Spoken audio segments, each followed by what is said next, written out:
Hello everyone, मैं हूं फैसल और आप देख रहे हैं फैपू प्लानेट। फ्रेंड, आज हम फिर से एक इतिहास से संबंधित एक नए बुक का रिव्यू लेकर आया हूं जो प्राचीन भारत से संबंधित है। तो फ्रेंड, इस बुक के बारे में हम जानेंगे कौन कौन से एग्ज़ाम पॉइंट ऑफ व्यू से ये बुक इम्पोर्टेंट होने वाली है और इसका अंदर का कंटेंट कैसा है, मटेरियल कैसा है, इसको पढ़कर कौन कौन से एग्ज़ाम को क्लियर किया जा सकता है। तो इन सभी बिंदुओं पे आज हम चर्चा करेंगे इस वीडियो पे। तो आप वीडियो के साथ बने रहें, आपको बहुत ही अच्छी जानकारी मैं इस बुक से रिलेटेड दूंगा ताकि इसके बाद आप इस बुक के ऊपर भी अपने कमेंट रख सकें। तो फ्रेंड, चलिए वीडियो को शुरू करते हैं। तो आपको बता दूं, इस बुक का जो नाम है, आप प्रथम पेज में अगर इस बुक को आप देखोगे, प्राचीन भारत का इतिहास तथा संस्कृति इस बुक का नाम है।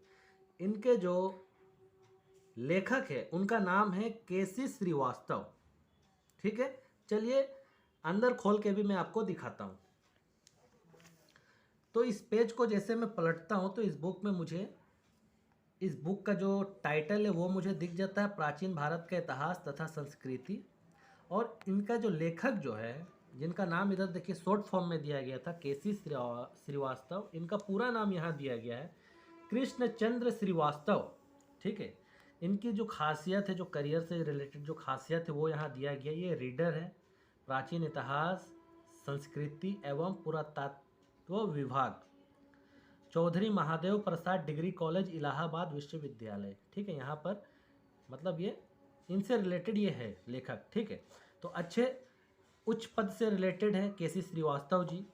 और ये जो बुक है ये 2021-2022 की एडिशन है। ठीक है, मतलब कि न्यू है ये। प्रकाशक देखिए यहाँ लिखा गया है जहाँ से ये पब्लिकेशन ये बुक होती है, यूनाइटेड बुक डिपो। ठीक है, इलाहाबाद, इलाहाबाद से ये बुक छपती है। चलिए और मैं दिखाता हूँ इसके बारे में। ये बुक नया है और 16वीं आवृत्ति यानी कि 16 एडिशन है इस बुक का। ठीक है, और इस बुक का जो प्राइस यहाँ दिया गया है 620 रुपये दिया गया है। ठीक है, 620 रुपये दिया गया। बट मैं इसे फ्लिपकार्ट से ऑर्डर किया था, फ्लिपकार्ट से मैंने मंगाया तो मुझे ये करीब 450 रुपये का पड़ा था। चलिए अब देखता हूँ इस बुक के अंदर का जो कंटेंट है उसे देखता हूँ। तो फ्रेंड, आप जैसे पेज पलटोगे तो आपको लेखक के बारे में, उनके जीवन से रिलेटेड जो लक्ष्य जो है, उनकी जो करियर अचीवमेंट है वो सब भी आपको पढ़ने को यहाँ पर मिलेगा। तो आप आराम से इन सभी को पढ़ सकते हैं। ठीक है, तो चलिए मैं बात करता हूँ विषय सूची की, क्या क्या इसमें दिया गया है। तो स्टार्टिंग से आप देखोगे, विषय प्रवेश जो है भौगोलिक पृष्ठभूमि, इतिहास जानने का साधन, जिसमें हम विभिन्न सोर्सेस के बारे में हम पढ़ेंगे। ठीक है, जो स्रोत होते हैं इतिहास को जानने के लिए वो इस बुक में स्टार्टिंग में दिया गया है। इसके बाद हम देखेंगे प्रागैतिहासिक संस्कृतियाँ, जो पाषाण काल है। आप लोग जानते होंगे एंशियंट इंडिया में जो प्राचीन भारत में पाषाण काल, मध्यकाल, नवपाषाण काल, ये सब आपने पढ़ा होगा। तो ये सब इसमें दिया गया है। ठीक है, विषय भी बहुत अच्छे से मतलब कैटेगरी करके बताया गया है। आद्य इतिहास, धातु काल का प्रारंभ, उसके बाद प्रागैतिहासिक संस्कृतियाँ, पशुचारी एवं कृषक समुदाय, लोह युगीन संस्कृतियाँ। ठीक है, ऋग्वेदिक है, हड़प्पा सिविलाइजेशन, ये सब आपने पढ़ा होगा। ठीक है, सिंधु घाटी सभ्यता, ये सारा चीज़ इसमें आपको मिल जाएगा। तो ये है विषय क्रम। ठीक है, प्रारंभ से 1200 ईस्वी तक प्राचीन भारत को जहाँ से स्टार्टिंग स्टेज जहाँ से लिया गया, वहाँ से लेकर ये 1200 ईस्वी तक इस बुक में दिया गया है। 1200 ईस्वी तक। ठीक है, यानी आप समझ लो कि 1200 ईस्वी तक मतलब कि सल्तनत पीरियड जो चलता है, जो काल चलता है, वहाँ तक का प्राचीन भारत का इतिहास से जो संबंधित जो जो चीज़ है वो सारा चीज़ को इस बुक में कवर किया गया है। ठीक है, तो चलिए और पलट कर देखता हूँ पेज, क्या क्या खासियत है इसमें, क्या क्या बुक का विषय सूची में दिया गया है।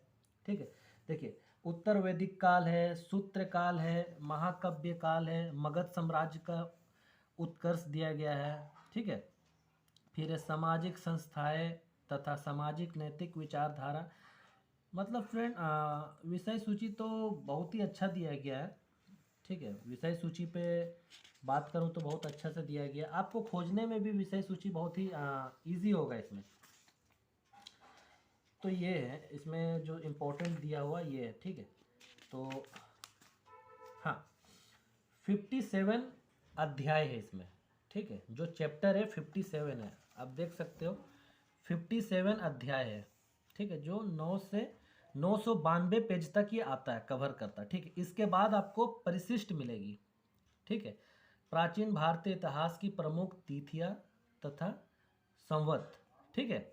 इसमें जो इम्पोर्टेंट जो तिथियां, जो डेट वगैरह होता है, ये आपको परिशिष्ट में मेंशन किया गया। मैं आपको दिखाऊंगा, आगे चलकर मैं आपको दिखाऊंगा पेज पलटकर। मतलब ओवरऑल इस बुक का जो पेज है ये आपको दे दिया गया, देखिए यहीं से आपको पता चल जाएगा 958, यानी कि 958 पेज इसमें दिया गया है। इसके बाद मानचित्र सूची दिया गया, देखिए स्टार्टिंग में मानचित्र सूची आपको खोजने में आसान होगा, इसके लिए क्या किया गया, इसको पेज वाइज किया गया, ठीक है। उसका नंबरिंग भी यहाँ दिया गया। तो देखिए 6ठी शताब्दी ईसा पूर्व के महाजनपद, मतलब कि इसके बारे में मानचित्र बनाकर समझाया गया होगा अंदर, उसका पेज नंबर यहाँ दे दिया गया है, जिसको आप आराम से ढूंढ सकते हो, ठीक है। सिकंदर का अभियान, अशोक का साम्राज्य, ठीक है। 150 यानी कि 150 ईस्वी का भारत, कुषाण कालीन नगर, मतलब ये इन सभी चीज में जो है ना क्या मानचित्र दिया गया है। तो इसको क्या किया, पेज नंबर करके दिया गया।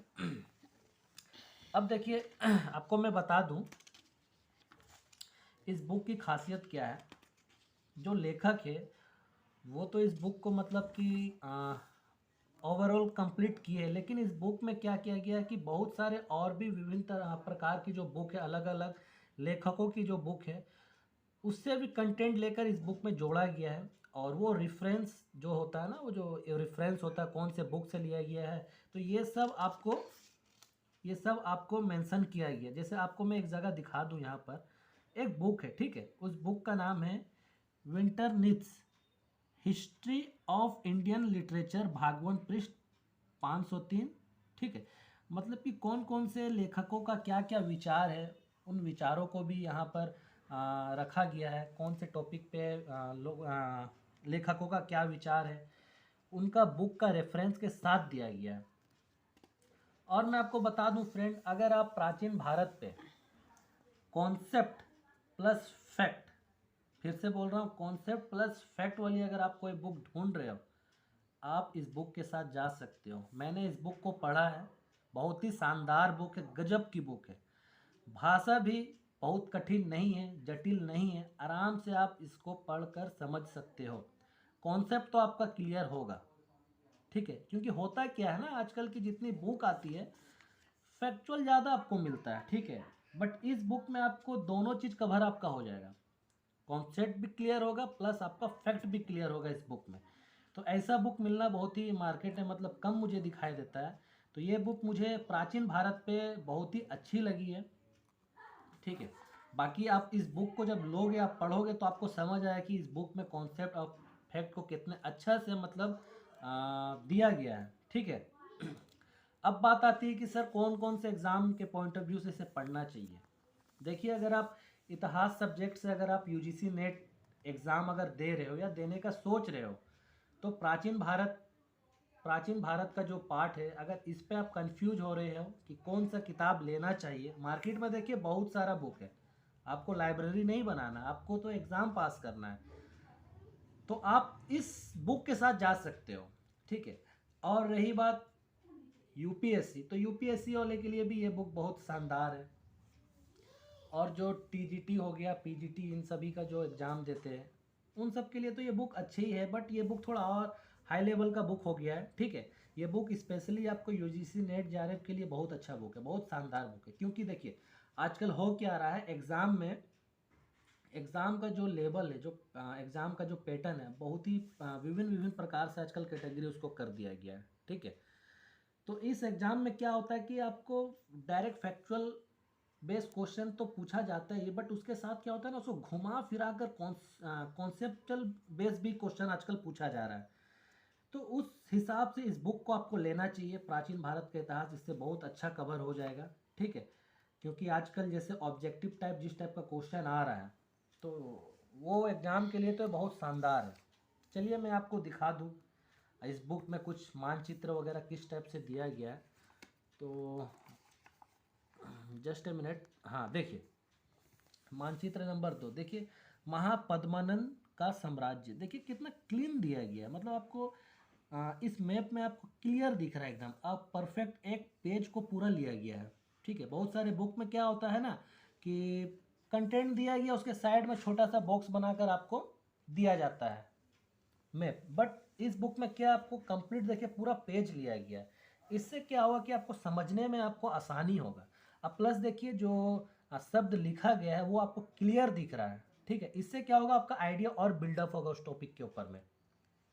ये मुझे खासियत लगी इस बुक की। और बुक देखिए काफ़ी अच्छी मोटी बुक है प्राचीन भारत पे।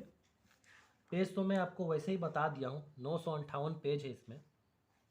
ठीक है, और भी इसके अंदर में बहुत सारे मानचित्र वगैरह दिया गया। देखिए एक मानचित्र और है यहाँ, मुस्लिम आक्रमण के पूर्व भारत, उससे पहले भारत कैसे थी, तो आपको मैप के द्वारा आपको समझाया गया।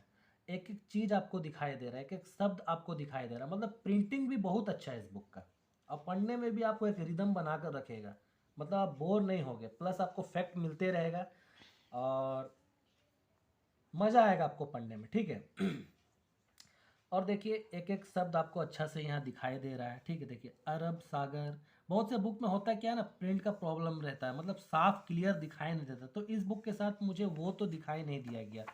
ठीक है, और बहुत सारे मतलब फैक्ट को, सोर्स को इसमें मतलब ऐड किया गया है। तो ओवरऑल देखा जाए तो ये बुक बहुत ही शानदार बुक है। आप प्राचीन भारत पे आप इस बुक को लीजिए, अगर यूजीसी नेट जेआरएफ के लिए तैयारी कर रहे हो तो मेरे अकॉर्डिंग इस बुक को आप परचेज़ करिए। ठीक है, मैं कोई इस बुक का एडवर्टाइजमेंट नहीं कर रहा हूँ, मुझे अच्छा लगा तो मैं रिव्यू करके आपको बता रहा हूँ, मुझे इनसे कुछ बेनिफिट नहीं है। ठीक है, बाकी आपको कैसा लगा ये बुक मुझे प्लीज़ कमेंट करके आप मुझे बताएं, अपना राय दें। ठीक है, इससे हमें मोटिवेट मिलता है। और वीडियो अच्छा लगा हो तो प्लीज़ लाइक करें और चैनल को सब्सक्राइब करें। तब तक के लिए अपना ख्याल रखें। Thank you.